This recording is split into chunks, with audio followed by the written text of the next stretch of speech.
ಹೊಲ್ಸಿನ ಹೊತ್ಕೊಂಡು ಎಟ್ಲ ಹೋತಾದಿರಿ ಎಟ್ಲ ಇಲ್ಲ ಕಣೆ ಬಾಲೆ ಮುಂದೆ ಹತ್ರನೇ ಬರ್ತಾ ಇದ್ದೆ ಅಮ್ಮ ಎಟ್ಲ ಹೋತೆ ಅಮ್ಮ ಬಟ್ಟೆ ತೊಳಿತಾ ಇದ್ದಾಳೆ ಹಿಂದ್ಗಡೆಗೆ ಅಂತ ಕರ್ಬೇಕಾ ಬ್ಯಾಡ ಕಣೆ ಪಾಪ ಬಟ್ಟೆ ತೊಳಿತಾ ಇದಾರಲ್ಲ ತೊಳಿಲಿ ಬಿಡು ಅಂತ ಅಂತ ಹೊನ್ನಾಗ್ಯದ ಇಲ್ಲ ಮಗ್ನೆ ಹೊನ್ನಾಗಿಲ್ಲ ಒಂದ್ 2 ದಿನ ಹೋಗ್ಬೇಕು ನೋಡ ಒಂದ್ 2 ದಿನ ಹೋದ್ರೆ ಕನಾ ಹಣ್ಣಾಗ್ತದೆ ಹೊನ್ನಾಗಿರೋದು ತಗೊಬಂದ್ರೆ ನನಗಾಗಿತ್ತು ಇವತ್ತೇ ತಿನ್ಬೋದಿತ್ತಂತ ತಮಣಿ ನೀ ಮತ್ ಕಡಿಯಕ್ಕೆಲ್ಲ ಹೋಗಬೇಡಪ್ಪ ಒಂದಿರೋದಂತ ಕೊಯ್ದು ಮೆತ್ಕೊತ ಅಂದ್ರೆ ಸಡನ್ಕ್ ಹೋಗಲ್ಲ ಕೊಬ್ಬರಿ ಎಣ್ಣೆ ಎಲ್ಲ ಹಾಕಿ ಕೊತ್ತಿಲ್ ಕಟ್ ಮಾಡ್ಬೇಕು ಅಮ್ಮ ಮಾಡ್ಕೊಡ್ತಾರ ನೀ ಅಂತ ಮಾಡಕ್ ಹೋಗಬೇಡ ಅಯ್ಯಪ್ಪ ಇದು ಸಹವಾಸ ಮಾತ್ರ ಬ್ಯಾಡ ಅಂತ ನಂಗೆ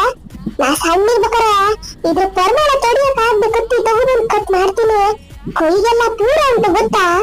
2 ದಿನ ಆದ್ರೂ ಹೋಗಲ್ಲ ಅಂತೀನಿ ಆಗ್ಲಿಂದ ಸಾಕಾಗಿ ಹೋಗ್ಯದ ನಂಗೆ